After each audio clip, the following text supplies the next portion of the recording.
ನಂಗೆ ಕಂಟೆಂಟ್ ಬೇಡಲ್ಲ, ನೀವು ಬೇಕು. ನಿನ್ ಜನ್ಮಕ್ಕೆ ಹೋಗೋ. ಪಟಕ್ಕೆ ನಾನು ಹೊಡೋದು ನೀರಿಗೆ ಬೆಚ್ಚಗೆ ಮಾಡಿ ಜಳಕ ಮಾಡಿ ಸೀದಾ ಫ್ರೆಶ್ ಅಪ್ ಆಗಿ ನಾಷ್ಟ ಇಷ್ಟ ಮಾಡಿ ಸೀದಾ ನಾವು ನೋಡಿದ್ವಿ ಸೀದಾ ಕಾಲೇಜ್ ಹೋಗೋದ್ರಾಗ ಅವ್ರು ಗೇಟಿಗೆ ನಿಂತು ಶಿಸ್ತಾಗ ನಮ್ಮೆಲ್ಲ ಐ ಡಿ ಕಾರ್ಡ್ ಚೆಕ್ ಮಾಡಿ ಒಳಗೆ ಬಿಡಾತಿದ್ದೀರಿ. ಹೋಗೋದ್ರಾಗ ಬೈಗಳು ಫುಲ್ ಕುಂತ ಪಂಟ್ ಹೊಡಾಕತ್ತಿದಾರ. ಅದು ಇದು ಅವ್ರದ್ದು ಮಾತಾಡ್ಕೋತ ಕುಂತಿದಾರ. ಹೋಗಿ ನೋಡಿದ್ರ ನಮ್ದು ಇತ್ತು ಟ್ರಿಪಲ್ ಲ್ಯಾಬ್ ಇತ್ತು. ಸೊ ಲ್ಯಾಬಿಗೆ ಹೋಗಿವಿ. ಏನು ಹೇಳ್ತಾರೋ ಏನೋ ನಮಗಂತೂ ಒಂದು ತಿಳಿಯಲಾಗ್ಯದ. ಲ್ಯಾಬ್ ಬರ್ದಿದ್ದು ಮ್ಯಾನುವಲ್ ಎಲ್ಲ ಚೆಕ್ ಮಾಡ್ಕೊಂಡು ಒಟ್ಟಕ್ಕೆ ಮಾರ್ಕ್ಸ್ 20 ಕೊಟ್ಟಿದ್ರಿ. ಫುಲ್ ಖುಷಿಯಾಗಿ ನಾವು ಎಲ್ಲ ಕುಂತಿದ್ವಿ.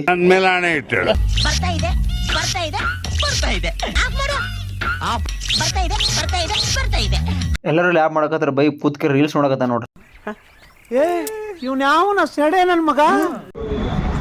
30 ರೂಪಾಯಿ ಅಷ್ಟೇ. ಈ ಫಿಗರ್ ಎಲ್ಲೋ ನೋಡ್ದಂಗೈತಲ್ಲ, ನಂಗೂ ಹಂಗೆ ಅನ್ನಿಸ್ತಾ ಐತೆ.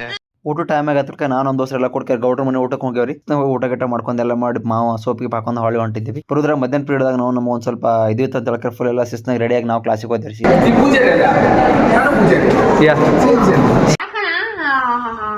ಮಧ್ಯಾಹ್ನ ಮ್ಯಾಚ್ ಬಿಡಿದ್ರಿ. ನಾವು ಉಂಡು ಬಂದಿದ್ವಿ, ನಿದ್ದೆ ಬರಾಕತ್ತಿದ್ವಿ. ಹಾರಿ ಹೋಯ್ತ್ರಿ ಒಟ್ಟು. ನಾವು ಈಗ ಏನು ಹೇಳಕತ್ತಾರೋ ಏನು ಬಿಡಾಕತ್ತಾರೋ ಅದೇನು ಬೋರ್ಡ್ ತುಂಬಿಸ್ಬಿಟ್ಟಿದ್ರೆ. ಅಟೆಲ್ಲ ಮುಗಿಸೋದ್ರಾಗ ಬೈ ಏನೋ ಫುಲ್ ಗ್ರೂಪ್ನಾಗ ಅವರು ನಂಬರ್ ಚೆಕ್ ಮಾಡಕತ್ತಿದ್ದ ಹುಡುಗಿಯರ್ದು ಏನಂತ ಒಂದು ತಿಳಿಯಾಗಿತ್ತು. ಒಂದ್ ಸ್ವಲ್ಪ ಟೈಮ್ ಕಬಡ್ಡಿ ಪ್ಲೇಯರ್ ಈಗ ಆಡಿಯನ್ಸ್ ಆಗೇವಿ. ಅದೆಲ್ಲ ನೋಡಿ ಅವ್ರದ್ದು ಒಂದು ಸ್ವಲ್ಪ ಮನಸ್ಸು ಭಾಳ ಕೇಳಿಲ್ಲ. ಅದಕ್ಕೆ ಕಡೆ ಹೋದ್ವಿ. ಇಷ್ಟೆಲ್ಲ ಮುಗಿಸ್ ಹೊಳೆ ಬರೋದ್ರ ಟೈಮ್ ಆಗಿತ್ತು. ಸೀದಾ ನಾವು ನಮ್ಮ ಮನೆಗೆ ಬಂದೇವಿ. ಮತ್ತೆ ನಾಳೆ ವಿಡಿಯೋ ಸಿಗ್ತೀನಿ ಅಂತ ಫಾಲೋ ಆಗಿಲ್ಲ. ಯಾರು ಬಡ ಫಾಲೋ ಮಾಡ್ಕೊರಿ. ಇಷ್ಟು ಹೇಳಕ್ಕೆ ಇಷ್ಟಪಡ್ತೀನಿ. ಓಕೆ ಫ್ರೆಂಡ್, ಬಾಯ್.